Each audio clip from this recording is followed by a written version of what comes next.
Pinatutsadahan ang kabuuang hanay ng Pilipinas football team na kumuha ng gintong medalya sa SEA Games kalaban ng bansang Vietnam. Base sa pahayag, mas mabuti ang Vietnam dahil purong Vietnamese ang nasabing koponan kumpara sa Pilipinas na binubuo ng karamihang field foreign players. At ang bakbakang gilas at Indonesia sa SEA Games sa larangan ng basketball, sinasabing ito dapat ang final ng nasabing kompetisyon. Patutsada ng ilan, mautak lang talaga ang Thailand.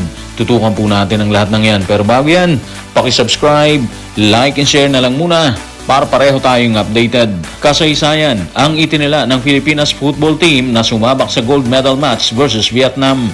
Nakuha nilang kauna-unahang ginto ng Pilipinas sa nasabing torneo. Subalit habang masayang nagdidiwang ng lahat, tila pinatutsadahan naman ng ilang kritiko ang komposisyon ng ating pambansang koponan. Narito ang kanilang pahayag. Tutukan natin si Riz Roshan Rai sa kanyang official X or Twitter account. Mahirap tanggapin ang pagkatalong yun para sa Vietnam. Nagpakita sila ng napakagandang laban. May isang magandang goal na maling na disalaw at 5 sa 6 nilang penalty kicks ay kahanga-hanga. Pero kung titingnan ng mas malaking larawan, malinaw na nakakalikha na sila ng sarili nilang mga manlalaro at nasa mataas na antas ang kanilang kalidad. Well, agree naman tayo doon sa sinabi ni dating football player at commentator na si Riz Roshan Rai. Mahirap talagang tanggapin ang pagkatalo ng Vietnam. Unang-una, sila ang defending champion. 5 beses ata nilang hinawakan ng corona bago sila nahubaran ng Pilipinas Pangalawa, magagaling lang talaga sila at deserve nila yung spot na yon, yung final spot. Kitang-kita natin ang kahusayan nila sa kanilang larangan.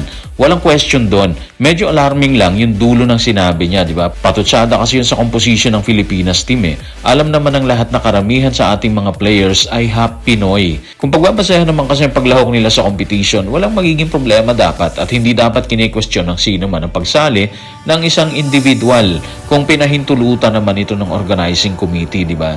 At dahil nandiyan na sila, yung mga half Pinoy nating players, ibig sabihin lang nun, qualified sila bilang manlalaro ng Pilipinas. Wala na dapat argumento doon. Hindi na dapat pinag-uusapan ng ganong estado ng player dahil approved naman siya sa komite.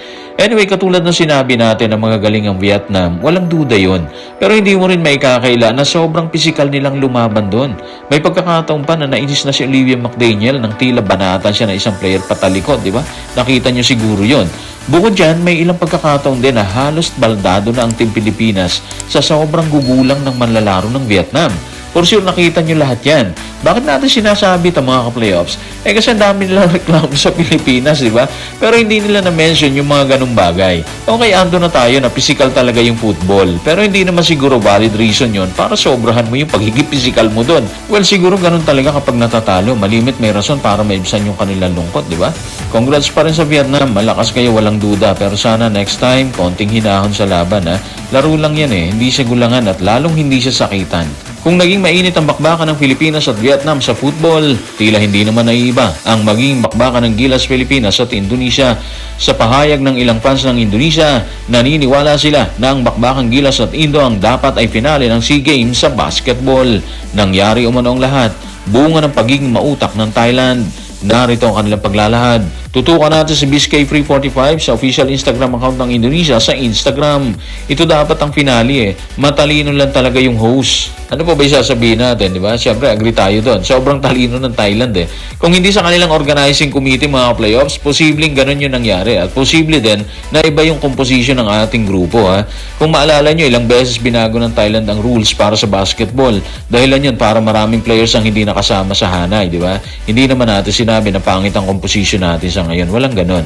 Ako satisfied naman ako sa pinapakita nila dito sa SEA Games. Ang sa atin lang siguro is, sana kung ano yung nakaset ng rules dati pa, yung sinabi nila, yun na lang sana para nakapag-practice ng mas matagal at nakapag-focus ang lahat ng players sa system na gagamitin ng isang koponan. Tayo, kulang na kulang sa practice. At kapag walang practice, siyempre walang chemistry yung team. So balikan natin ang sinabi ng Indonesian fans, dapat daw talaga finale ang Gilas at Indonesia.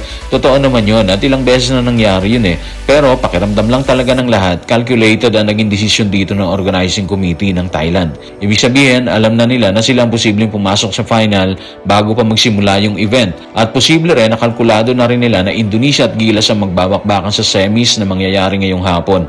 Ganong kabigat ang nangyayari mga playoffs. Kahit yung Indonesia, alam nila na may something sa schedule nila sa SEA Games. So hanggang dito lang tayo mga playoffs. Abangan natin kung sino papasok sa final sa laban ng Gilas at Indonesia. Posibleng makalaban ng Thailand. So guys, maraming salamat.